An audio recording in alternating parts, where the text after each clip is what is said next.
Ouais, puis ils ont fait une bonne croissance et puis ils ont une bonne tête. Hein. Depuis 5 ans, la Charolaise, c'est le quotidien de Florence Marquis.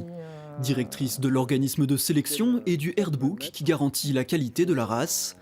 Une double mission qui associe préservation des caractéristiques et innovation au service des éleveurs. C'est l'intérêt du poste, je dirais. Parce qu'on a envie de donner et puis on a envie de faire avancer la race. Moi, j'avance pas pour moi, j'avance vraiment pour les éleveurs et tous les éleveurs charolais, des producteurs aux éleveurs sélectionneurs. C'est un vrai moteur.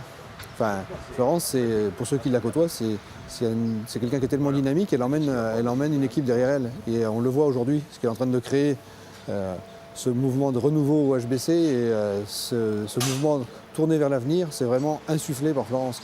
Ingénieure agronome, c'est dans la recherche qu'elle a débuté sa carrière. Vient ensuite un besoin de retrouver le monde agricole d'où étaient issus ses grands-parents. 10 ans aux côtés des éleveurs de Côte d'Or, avant d'être nommée à la tête de la première race à viande française. C'est difficile d'arriver à ce poste-là si on n'a pas fait une partie terrain avant. Ça permet de comprendre que vraiment, effectivement, c'est un milieu de passionnés, qu'il faut être aussi un petit peu passionné pour prendre cette responsabilité-là. Il faut être dans l'écoute, il faut partager énormément des visions qui peuvent être complètement différentes. L'élevage bovin, un milieu encore essentiellement masculin. En 150 ans d'existence, le Herdbook charolais n'a compté qu'une seule femme à son conseil d'administration. À son échelle, Florence Marquis tente donc de changer les codes. La question, c'est est-ce que l'outil doit évoluer? Et si oui, comment? Et comment on peut répondre à vos attentes par rapport à ça? Il faut qu'il y ait tous les critères techniques de croissance, mais il faut aussi la morphologie, il faut que ça leur plaise à Tout à fait. Exemple de ténacité et d'une lente évolution des pratiques. Une femme, un homme, c'est pas le problème pourvu que la relation se passe bien déjà. C'est très important d'avoir un directeur ou une directrice avec qui on peut s'entendre.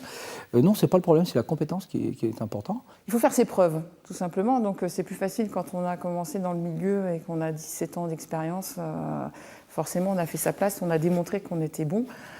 Pour une femme, il faut être peut-être encore meilleur qu'un homme.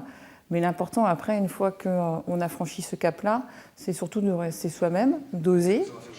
Un parcours encore rare dans ce milieu, mais peut-être un modèle susceptible d'inspirer des vocations d'éleveuses, d'ingénieurs et de dirigeantes jusqu'aux plus hautes responsabilités agricoles.